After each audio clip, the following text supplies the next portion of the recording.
Caixão, muitos irmãos acompanharam. Eu sou uma pessoa que eu acho que o cristão não tem que esconder nada. Ele tem que ser aberto para que a oração tenha efeito. E desde o primeiro dia, quando eu recebi o diagnóstico, eu, em cima desse púlpito aqui, eu falei para os irmãos qual era a minha situação, qual era a minha enfermidade, o que a médica falava, e que eu tinha dois pensamentos. Primeiro, vou esperar em Deus. E segundo, eu não vou aceitar o diagnóstico da medicina. Eu creio que a palavra de Deus é a palavra final.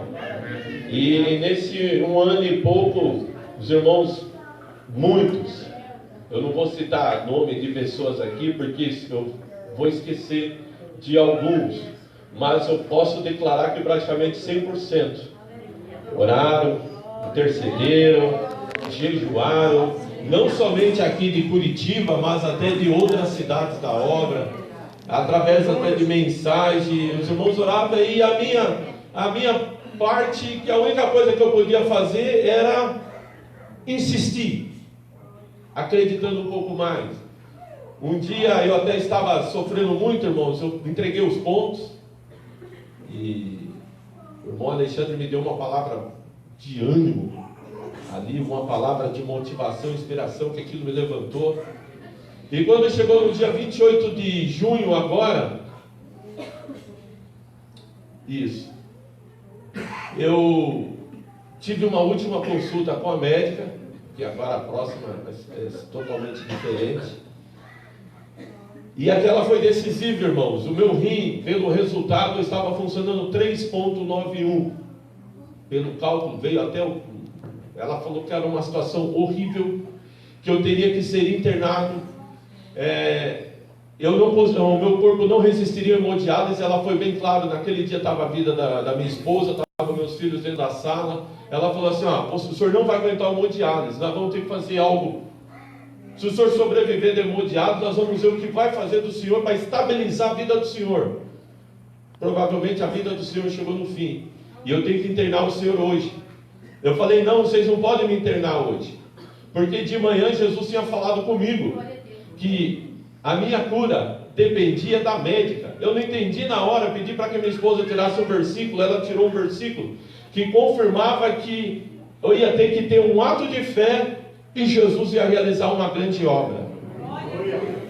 Aí eu falei para ela: não posso ser internada. Ela falou: eu seria irresponsável deixar o senhor sair dessa sala, pela circunstância que o senhor está aqui. Eu falei: hoje eu não sou internado, pode marcar um outro dia, mas hoje não. Hoje eu não vim preparado para ser internado e não vou ser internado. Aí ela falou assim: mas senhor Marcos, não tem condições. Eu falei: me dá mais uma data. Mas por que o senhor quer uma data? É porque eu quero fazer uma prova aí. Aleluia. Prova? Mas o senhor não acha que o senhor está forçando demais as coisas? O senhor não acha que o senhor já se provou demais? A situação do senhor é grave. Eu falei: eu nunca tinha falado isso para a senhora. Hoje é a primeira vez, marca uma data. E com muita insistência ela marcou uma próxima consulta, mas desacreditando ela.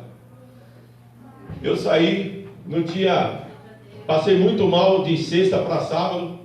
No sábado, dia 29 de junho, eu fiz uma reunião em casa, entreguei meus pontos para a Gisley, para as crianças. Falei: vai acontecer assim, assim, papai vai ser velado, que nem o pastor Isaías, aconteceu tudo, porque essa é a vida de nós, mas Jesus continua sendo Deus, Ele é o Salvador. Cresça na presença de Deus, que lá na frente nós vamos nos encontrar. Chega o bendito pastor Valdir. E o pastor Valdir chegou ali, e eu peguei e falei: pastor, hoje não está um dia muito bom para mim não, porque a minha situação é essa. Ele olhou para mim assim, liberou uma palavra, irmãos, que aquilo lá ali já começou a mover. Ele falou assim: eu não acredito, pastor Marcos, que Deus ia fazer promessas na sua vida, que Deus ia abençoar a sua vida, para ela terminar desta forma. Eu olhei assim para ele, assim, aquela alegria, e ali nós começamos a conversar sobre a palavra, e entramos na tarde conversando sobre a palavra. Mas dentro de mim, irmãos, eu já tinha entregado os pontos, eu já tinha aceitado a situação. Quando chega uma determinada altura, chega o pastor Jairo, Eu falo para o pastor Jairo a mesma situação. O pastor Jairo, a única coisa que ele fez, ele olhou para mim e chorou.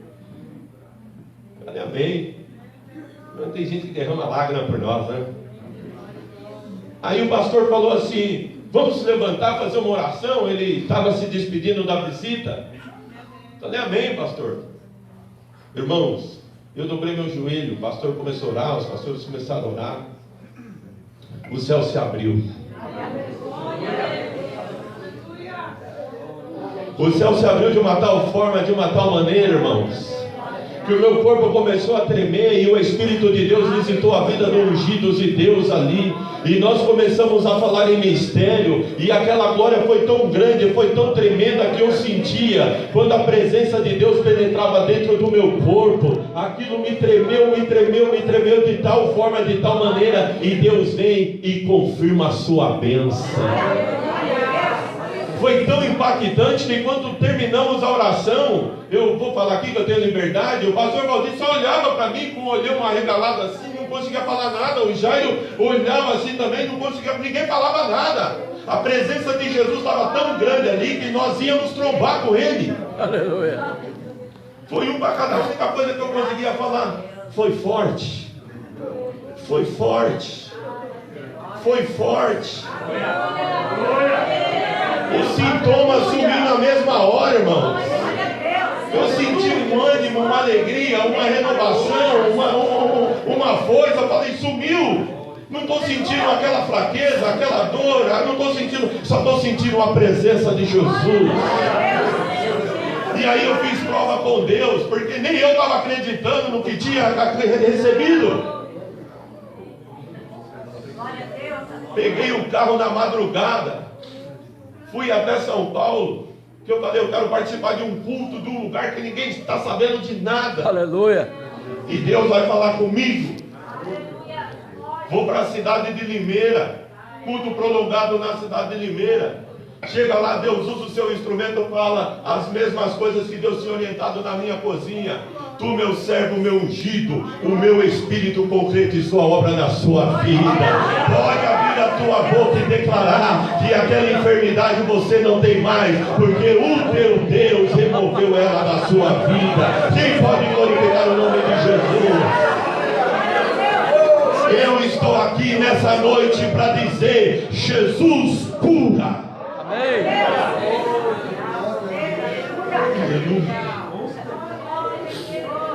E de lá até hoje tenho sentido só saúde, só ânimo, só força. Como eu dizia lá no começo, eu digo, morte aqui não. Um dia eu vou morrer, mas vai ser quando Jesus quiser. Essa enfermidade não vai me levar para a morte, porque é um Deus que ouve a oração e o clamor. Eu não sou melhor do que ninguém. Se for ver a minha vida, pode ser pior do que a sua, mas eu creio naquilo que eu creio. Nunca brinquei de pastor. Todos os irmãos acompanharam quantas e quantas vezes. Eu não vou nem citar nome de ungidos aqui, desde Marquinhos, Zé Leal, pastor evangelista Luiz, pastor Ricardo, Moisés. Eu acho que só o diácono Dilmar, eu acho que até ele também. Todo mundo aqui teve o privilégio de orar colocando a mão na minha cabeça. Porque eu nunca me envergonhei de dobrar o meu joelho na presença de um homem de Deus. Eu não sei como foi a cura. Pode ser que cada um que orou por mim era uma dose do remédio de Jesus. Até que chegou a dose final em nome de Jesus. Então você que está esperando um milagre, o homem do milagre não é eu não. É Jesus. Quem crê glorifica o nosso Deus. Nessa noite você também pode receber o teu milagre em nome de Jesus Cristo. Ele está começando a fazer maravilhas, irmãos. A minha sentença é sentença de morte. Eu tenho todos os documentos lá e vou ter o privilégio de mostrar para a médica. Está aqui, ó, o homem que vai morrer. Você vai e eu vou ficar aqui em nome de Jesus. Deus até falou da médica lá em Limeira. Deus falou assim: tu, meu servo, é ungido. Eis que meu Espírito tem te dado graça, para que você fale com aquela que, segundo os homens, é sábia na medicina. Mas só que tem um detalhe, né? Segundo os homens, ela é sábia na medicina. Mas eu sirvo ao Criador dos céus e da terra. Aquele que chegou Lázaro, sai para fora, e o morto de 4 dias ressuscitou. Aquele que chegava para um paralítico, coxo que não tinha perna, e falava, levanta, anda, e a perna surgia. Aquele que está visitando o teu coração nesse momento, em nome de Jesus. Jesus puro. Eu falei que esse dia ia chegar. Eu não sabia o dia e a hora, mas que ia chegar, chegou. Então, bendito é o nome de Jesus. É Lucas capítulo 10, irmãos.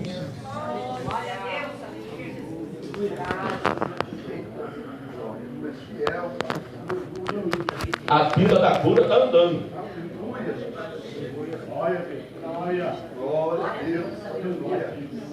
Lucas capítulo 10, versículo de número 25. Fala sobre a parábola do bom samaritano, um culto de ceia.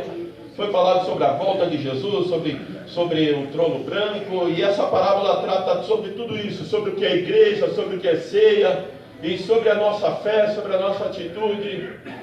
E que a minha oração é que o Espírito Santo fale aos nossos corações, para que a vontade dele venha ser realizada, como ele diz nessa parábola, né, irmãos? Eis que se levantou um certo doutor da lei, tentando-o e dizendo, mestre, que hei de fazer para herdar a vida eterna? Ele lhe disse, que está escrito na lei? Como lês? Respondendo ele disse, amarás o Senhor teu Deus de todo o teu coração, toda a tua alma, de todas as tuas forças, e de todo o teu entendimento, e ao teu próximo como a ti mesmo. E disse-lhe, respondeste bem, faze isso, e viverás. Ele, porém, querendo justificar-se a si mesmo, disse a Jesus, e quem é o meu próximo? Respondendo Jesus disse, descia um homem de Jerusalém para Jericó, caiu nas mãos dos salteadores, os quais os despojaram e espancando, se retiraram, deixando o meio morto. Ocasionalmente descia pelo mesmo caminho um certo sacerdote, e vendo, passou de largo. De igual modo também um levita, chegando àquele lugar, vendo, passou de largo.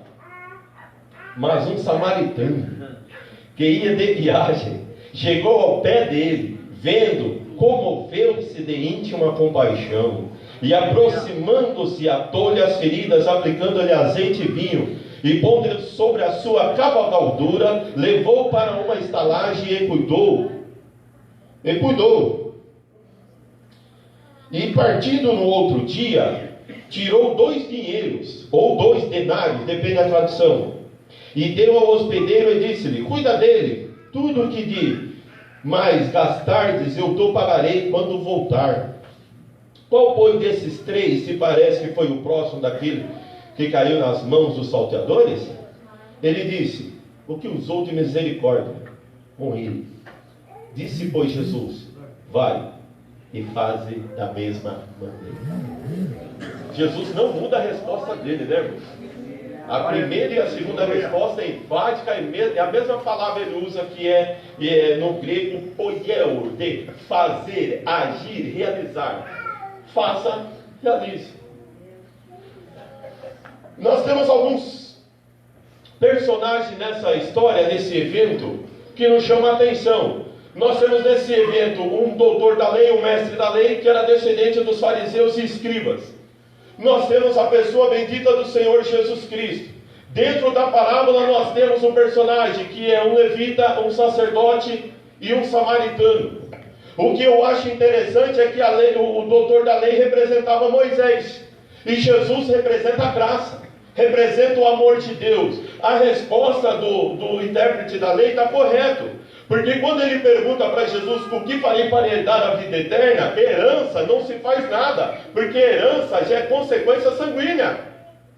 Se você já é um herdeiro da vida eterna, automaticamente ela é sua. Mas era uma pergunta de retórica, uma pergunta para colocar a pessoa numa situação difícil. O nosso mestre, que ele é Deus e revela a graça e o amor de Deus, ele já interpretou. Ele devolve a pergunta para o homem. Como você lê? Como que você interpreta? Ele provavelmente já tinha escutado Jesus em outros lugares, fazendo um resumo da lei. Amarás o Senhor teu Deus de todo o teu coração e ao próximo a ti mesmo. Ele repete a resposta de Jesus, quer dizer, agora eu te peguei, porque agora eu devolvi o que você fala. Eu quero ver o que você vai me dizer. Jesus falou, você respondeu certo, vai e faz isso. Aí ele agora voltou, porque Jesus respondeu o que ele não queria ouvir, embora ele sabia a verdade. Então ele querendo se justificar aqui quer dizer, ele querendo se isentar, ele fala, mas quem é meu próximo? O Senhor entra na parábola, que foi a qual nós lemos. Só que na parábola, ao invés de ele falar de um judeu, ele fala de um samaritano, que era um povo odiado pelos judeus, não falava com os judeus, como fala em João capítulo 4, que eles eram uma descendência de mistura, que lá em 2 Reis capítulo 17, quando os assírios derrotaram a parte norte de Israel, trouxeram pessoas de várias nações para morar naquela região, e ali houve uma mistura, fizeram um templo paralelo no Monte Gerizim, eles apegaram os livros de Moisés ali e fizeram uma lei paralela, e isso criou os samaritanos, que eram pessoas impuras, que eram pessoas que os judeus odiavam, que faziam oração, a qual todo judeu, todo dia quando ele acordava, ele falava, bendito o Senhor, o Eterno, que me fez filho de Jacó, e não samaritano, e nem mulher, e nem gentil. Vocês sabem que alguns capítulos do Evangelho de João, para ofenderem ao Senhor Jesus, eles chamavam Jesus de samaritano. Era uma espécie de xingar. Vocês sabem que os samaritanos não podiam adentrar no território de Israel. E ele aqui é o herói principal da história. E ele está ligado com o amor de Deus, com aquilo que nós recebemos e participamos de Deus, que é a história do Senhor. O que me chama a atenção irmãos, nós temos que ser um movimento e não um monumento. Todo movimento vira monumento. Quando o mestre da lei começou lá atrás, na época de Esdras, os fariseus, quando começou o Império Grego, que o Alexandre o Grande começou a dominar aquelas terras, que trouxe a cultura grega, que trouxe a filosofia grega, os deuses gregos, e começaram a introduzir em toda a região do Oriente Médio, isso foi um atrativo para o povo de Israel, e eles começaram a seguir a Deus e os judeus, e aí Deus começou a um movimento de homens e mulheres através de Esdras e da descendência de Zadoc, de buscar a palavra do Senhor, de aplicar o seu coração aos mandamentos do Senhor e se santificar. E ali houve um mover do Espírito Santo, que surgiu os fariseus e os escribas. Eram homens de palavra, eram homens cheios do Espírito Santo, na qual veio a linhagem dos Macabeus, que venceram toda aquela influência grega, restaurou as festas de Israel e trouxe a bênção novamente. Mas com o partido tempo, o movimento virou um monumento. Só lembranças, só regras, só padrão. Somos o povo da lei, somos o povo da palavra, somos o povo disso. Mas cadê a vida? Nós temos que tomar cuidado com nós nesta obra também. Porque esta obra começou pelo Espírito de Deus, quando começou que muito povo buscar as coisas desse mundo, a se envolver com as coisas dessa terra. Deus começa a derramar a sua graça, o seu Espírito Santo. Deus começa a iluminar as nossas vidas. Deus nos chama à simplicidade da palavra, a nos aprofundarmos na palavra, e Ele começa a fazer milagres, maravilha. Ele começa a usar as nossas vidas, mas aí o movimento do Espírito começa a se transformar num monumento. Tem que ser assim, tem que ser dessa forma, e a tradição começa a falar mais do que a audição. Quem deseja ouvir a voz do Senhor, levanta a sua mão. Enquanto o Espírito se mover, a vida no nosso meio. E ali era um mestre da lei, era um escriba que estava falando com Jesus, um representante da lei de Moisés, mas ali estava o Deus que deu a lei para Moisés e a vida. Como declara o apóstolo João, a graça e a verdade veio por intermédio de Jesus Cristo. Então Jesus falou, faz isso e você vai viver. Você vai ter a vida. Fazer o quê? Ame a Deus de todo o teu coração, de toda a tua alma, de toda a tua força, de todo o teu entendimento. Porque quem ama a Deus, ama o próximo. Porque ele vê em todos a imagem e semelhança do Deus vivo e verdadeiro. Ele não, como diz Paulo, se alguém está em Cristo, não existe macho ou fêmea, bárbaro, certa ou livre, porque Cristo é tudo em todos. Quem pode glorificar a Deus? O apóstolo João, ele vai mais aprofundado ainda. Ele fala: se você não ama o seu irmão que você vê, como você pode dizer que ama a Deus se você não vê? Porque aquele que diz que ama a Deus deve amar o seu irmão. Eu amo meu irmão. Mentira! Se o teu irmão está com uma roupa, um calçado que não agrada a você, o olho de cobra queima. É mestre da lei e não da graça de Cristo. Eu amo meu irmão, eu amo a minha irmã. Mentira! Se ela não for conforme o seu padrão, você considera como se fosse um samaritano, um levita e um publicano. Isso mostra partidarismo, separação. Quem é de Jesus Cristo, ele olha, foi comprado pelo sangue de Jesus. A graça de Deus está na vida dele. Não importa como ele está vestido, importa que quem morreu por mim, morreu por ele também. Quem realizou a obra na minha vida, vai realizar a obra na vida dele. Quem crê nisso, glorifica o nome do Senhor. O samaritano nos ensina: não importa sexo, cor, nem dinheiro, mas a graça e o amor de Deus em nossas vidas. É sentir o que o outro sente, é participar do que o outro participa. Quando você está passando por prova, é Deus que está cobrando, mestre da lei. Fulano está provado, está passando por isso, é a mão de Deus, é rebelde. Tu és Jesus. Nós temos que aprender a amar. O amor tudo suporta, tudo espera. Aleluia. O amor vence todas as coisas. O apóstolo Pedro fala que o amor cobre multidão de pecados. Quem crê no amor de Deus? Como diz o apóstolo Paulo em Romanos capítulo 5, Deus prova o seu amor para conosco em que Cristo morreu por nós, sendo nós ainda pecadores. Bendito é o nome do Senhor. Sabe por que hoje nós estamos aqui? Todos nós éramos pecadores, éramos ímpios, éramos rebeldes. Nossas conversas desagradavam a Deus, entristeciam a Deus. Os nossos caminhos eram de trevas, os nossos caminhos eram de morte. O Senhor, Ele é santo, Ele é puro, Ele não tolera o pecado, mas Ele nos amou, Ele passou por cima de tudo isso. Ele foi lá, nos buscou, nos lavou e nos purificou, e hoje somos uma nova criatura em nome de Jesus Cristo, porque o Senhor mostra essa graça. E Deus tem uma marca nesta obra que eu acho bonito, irmãos, que nós vamos ser conhecidos como o povo do amor. O povo do amor. Quem crê nessa promessa de Deus? Se Deus tem falado que nós vamos ver milagres, Ele está fazendo milagre, então se nós vamos ser o povo do amor, nós vamos ser em nome de Jesus Cristo. Somos uma das poucas igrejas desse mundo que tratamos uns aos outros como irmãos. Você vai aí fora, irmãos, a cada igreja, ninguém fala com ninguém.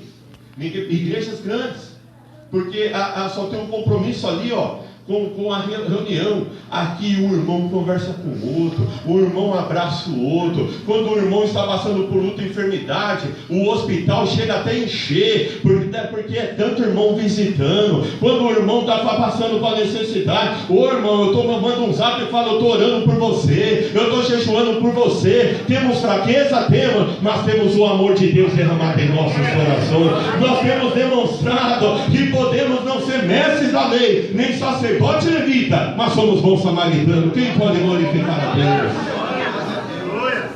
É isso que faz a diferença. É os gestos. E aí o homem quis se justificar: não, mas eu não concordo com isso aí, não concordo, isso aí está fora, não é conforme aprendemos de Êxodo, que já... Quem é meu próximo? Quem é meu próximo? Aí Jesus conta a parábola. E umas coisas que me chamam a atenção rapidinho essa parábola é o seguinte: o homem saía de Jerusalém para Jericó. Jerusalém era o centro do culto, era o centro onde estava o templo, a adoração a Deus. Jericó era a cidade das palmeiras mais ao litoral. Então ele estava saindo da presença de Deus para a casa dele. Provavelmente um judeu. E nesse meio de caminho, nesse trajeto, segundo os pesquisadores, os idosos, que na geografia diz que dá um caminho de 27 quilômetros. Não sei. Só estou transmitindo a informação que eu li. Ele foi assaltado. Pegaram ele no caminho, roubaram ele tudo, deixaram ele nu e meio morto. O sacerdote tinha terminado o culto dele, tinha terminado o louvor, a adoração dele, o sacrifício. O sacerdote fazia isso. Ele estava descendo, ele viu o homem. Todo sacerdote descia de cavalgadura. Olhou, passou de largo e foi embora. Por quê? Eu estou purificado.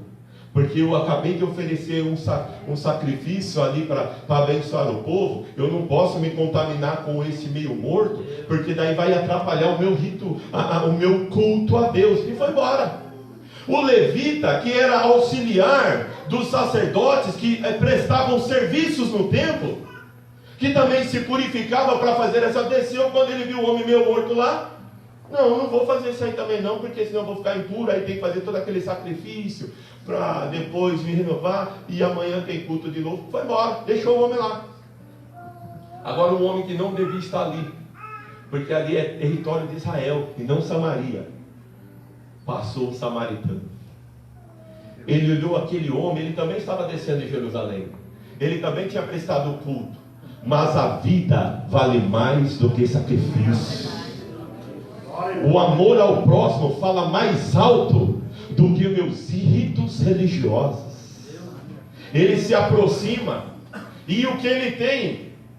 Ele está vindo do culto, e quem levava para o culto levava suas libações, azeite e vinho. Era o que ele tinha no momento. E azeite e vinho não era coisa barata, era caro. Ele pega o que ele tinha de mais valor e ata nas feridas daquele homem. Depois ele desce da sua cavalgadura, que Jesus conta, e coloca o homem na sua cavalgadura. Ele vai da pé e o homem vai sendo carregado em cima do animal. Era serviço do sacerdote levita isso, mas não fizeram. Ele chega na hospedaria, ele passa uma noite cuidando daquele ferido. Era serviço do sacerdote levita aquilo. Ele não faz, mas o samaritano está fazendo. No outro dia ele tem um compromisso. A Bíblia não fala o que, mas pela história de Jesus havia uma urgência. Ele deixa o homem na hospedaria e fala assim: está aqui 2 denários. 2 denários era o salário de um mês. Perdão, irmãos, era o salário de um dia. Ele deu o dinheiro de 2 dias. 2 dias de salário. Está aqui. Cuida dele. E quando eu voltar, o que você gastar a mais, eu te pagarei. Quem era aquele homem? Ele não sabia o nome e não falou. Mas o samaritano foi embora e deixou o homem lá sendo cuidado. Agora o que me chama a atenção, irmãos, aí já estou terminando a mensagem.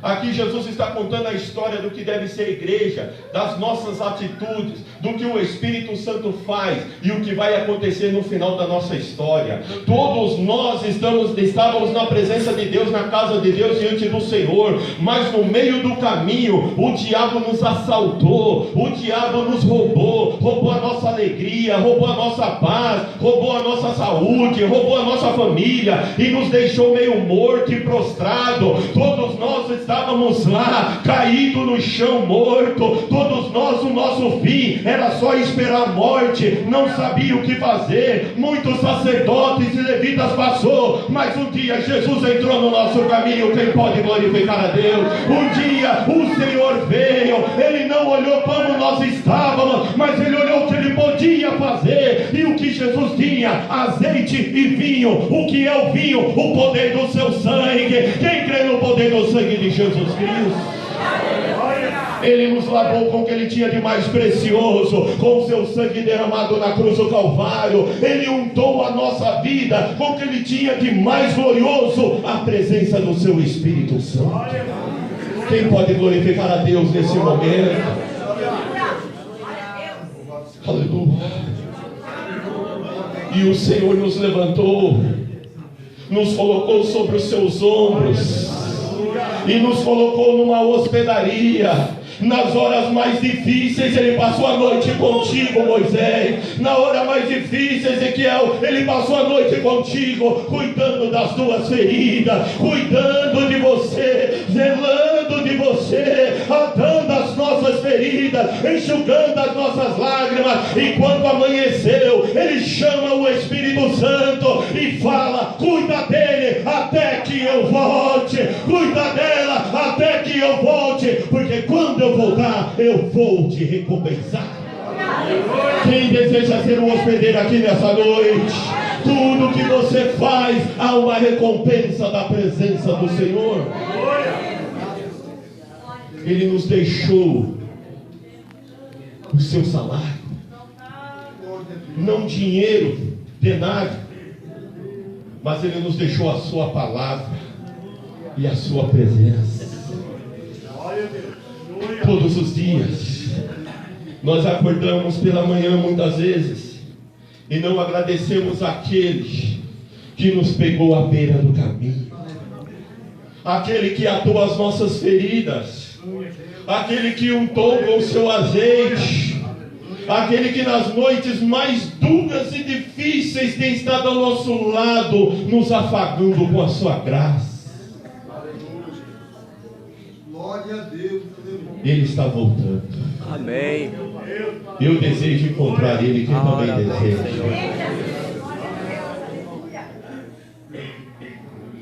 O mestre da lei, diante dessa exposição de Jesus, o coração dele mexeu. Pela resposta dele, eu sei que mexeu no coração dele, porque Jesus fala assim: qual desses aí foi o próximo? Aí ele fala o que? O que usou de misericórdia. Aleluia, misericórdia é uma palavra do latim miseri, coração, miserável, cardia, coração, o coração que sente a miséria, o coração que sente a dor, o coração que sente o sofrimento de outrem. Quer dizer, ele sentiu. Quantas pessoas do meu lado, quanto o meu irmão aqui, tem muitas pessoas hoje, para terminar a mensagem: está com problema? É problema seu. Não é problema seu não, é problema meu também, porque nós somos um corpo em Jesus Cristo. E o apóstolo Paulo nos diz em 1 Coríntios 12, em Romanos 12, que quando o membro padece, todos padecem com ele. Porque quando o membro se alegra, todos se alegram com ele. Você tem amado? Você tem estendido as suas mãos? Você tem auxiliado? O que você tem feito para aquele que está próximo de você? Oh, meu Deus. Em todo o tempo, ama o amigo, E na angústia, e na angústia nasce o irmão. Eu conheço os meus irmãos.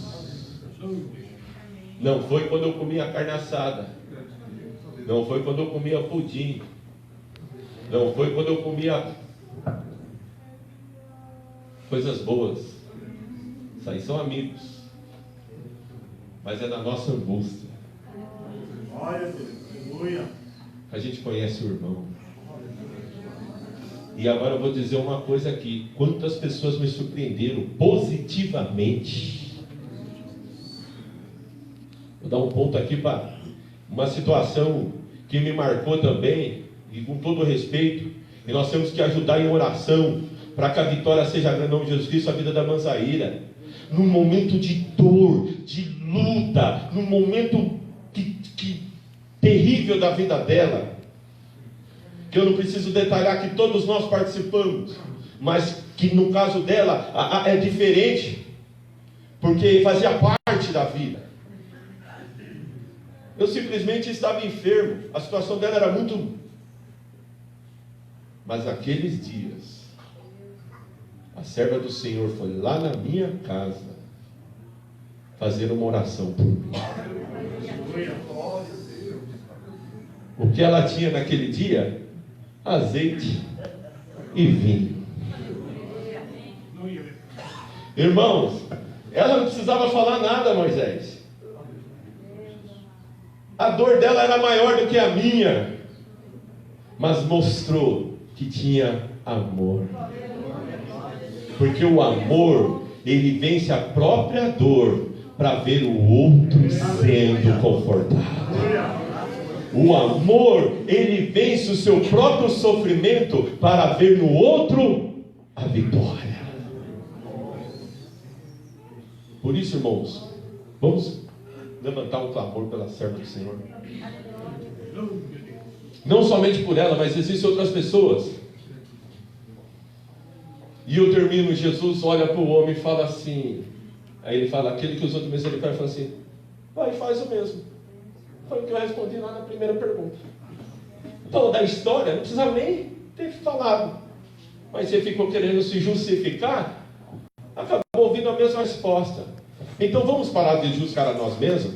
Vamos deixar de achar que Deus não está vendo a nossa luta, que Deus não está vendo a nossa prova, que Deus não está vendo a nossa dor, que Deus não está vendo o nosso problema. Sabe por quê? Só para terminar, eu era a última pessoa dessa igreja para pregar sobre fé e sobre vitória na época. Porque só Deus sabe as dores, as aflições, aquilo que eu sentia. Aqueles que estavam mais perto sabia. Mas todas as vezes, e o Cardoso está cheio de vídeo meu, todas as vezes que eu subi nesse altar aqui, eu preguei que Jesus cura, que Jesus liberta, que Jesus transforma, que Jesus ia fazer uma obra, e que vocês iam ver coisas grandes, que Deus ia fazer milagre, e Deus fazia e continuou fazendo, e vai continuar, porque Deus é fiel com a sua palavra. Eu olhava para a igreja e falava, por mais que a minha dor é grande, mas tem pessoas que precisam da graça de Deus. E Deus abençoava a igreja. E hoje eu estou aqui para dizer que Deus me abençoou, porque o bom samaritano passou na minha vida. O bom samaritano chegou em mim e me levantou. Eu termino a palavra dizendo, até o final do culto, aleluia, você vai ter um encontro com esse samaritano. Até o final do culto, se você abrir o teu coração e glorificar a Deus, Ele vai se aproximar de ti. Ele vai pegar o poder do sangue dele, Ele vai pegar o azeite dele, e você vai sair daqui cantando o cântico da vitória, herdando a bênção e a graça. Quem toma a posse glorifica o nome do Senhor. Deus abençoe a todos em nome de Jesus.